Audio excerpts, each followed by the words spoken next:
ও মাই god, pulao চাউল এতটা সুন্দর, গরুর মাংস টাটকা, একেবারে ফরমালিন মুক্ত, আদা রসুন বাটা হচ্ছে।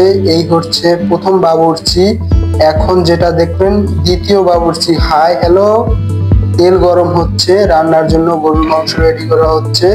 ভুনা খিচুড়ি তো রান্নার জন্য প্রস্তুত। এখনই রান্না কমপ্লিট হয়ে যাবে এবং খাওয়ার জন্য আমরা প্রস্তুত হয়ে যাব। ও মাই গড, 7 আপকে একটু কিস করলো দ্বিতীয় বাবুর্চি। এখন রান্না শেষ, ঘ্রাণটা একটু শুকে নিলাম যে কেমনটা, মানে ঘ্রাণ এতটা সুন্দর লাগছে, না জানি খেতেটা কতটা মজাদার। আমরা কতটা মজা করে খাওয়া দাওয়া করতেছি আপনারা একটু দেখেন।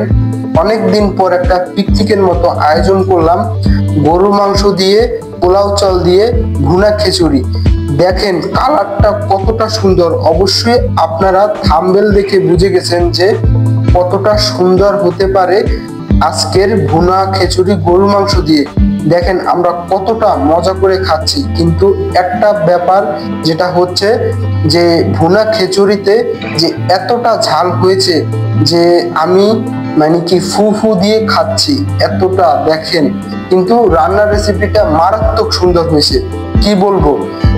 এমন বাবুর্চি পাওয়া খুবই মানে কষ্টসাধ্য, যে এত সুন্দর করে আমার বড় ভাইরা, এই যে কাকু দেখছেন কি মজা করে খাচ্ছে, আমি খাচ্ছি, এখানে বড় ভাইরা আছে এবং ওই যে দ্বিতীয় বাবুর্চি আর প্রথম বাবুর্চি আমাদের ভিডিওটা করে সবাইকে দেখানোর সুযোগ করে দিয়েছে। মানে আপনাদের যারা আমার ভিউয়ার্স, আমাকে যারা ভালোবাসেন তাদের জন্য, ঠিক আছে। তো আপনাদের কেমন লাগছে ভিডিওটা অবশ্যই কিন্তু কমেন্ট করে জানাবেন। আপনাদের একটা কমেন্ট দ্বারাই আমার নেক্সট ভিডিও করার জন্য উৎসাহিত মনে করি এবং আপনাদের ভালোবাসা দ্বারাই আমি সামনে এগিয়ে যেতে চাই, সবারকে ভালোবাসা দিয়ে এবং সবাইকে ভালোবাসা, সবার কাছ থেকে ভালোবাসা নিয়ে।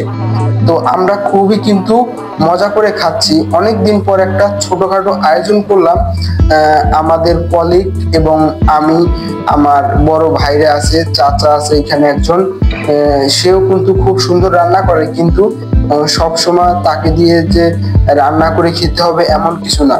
এখন ইয়াং জেনারেশনে পোলাপান যারা আমরা আছি, তাদের রান্না কিন্তু তাদের থেকেও কিন্তু কম হয় না, যেটা আজকের রেসিপিতে আপনারা দেখতে পেয়েছেন যে এতটা মজাদার হয়েছে যা বলার বাইরে।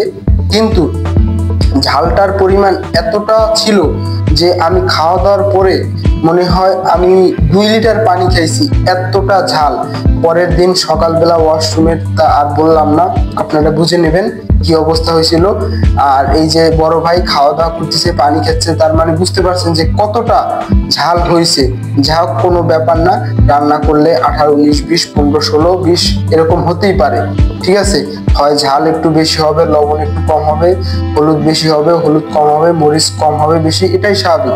কারণ ছেলে মানুষের রান্না আর মহিলা মানুষের রান্না, মানে মেয়েরা মানে আপুদের রান্না এক সমান হবে না।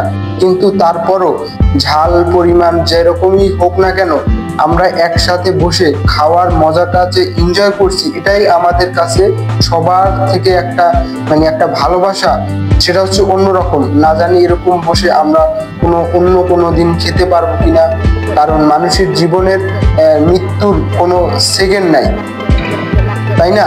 তো আমরা যেভাবে সুন্দরভাবে ভালোবাসায়, আমরা যেভাবে এই যে ছোটখাটো একটা পিকনিকের আয়োজনের মাধ্যম দিয়ে আমরা একটা খাওয়া দাওয়ার আয়োজন করছি, যেটা আমাদের কাছে মানে আমাদের কাছে একটা বুক ভরা ভালোবাসার মতো একটা এনজয়। তো আমরা তো এনজয় করলাম, তো আপনাদের এই এনজয়টা কেমন লাগছে অবশ্যই কিন্তু কমেন্ট বক্সে মতামত জানতে চাই, ঠিক আছে।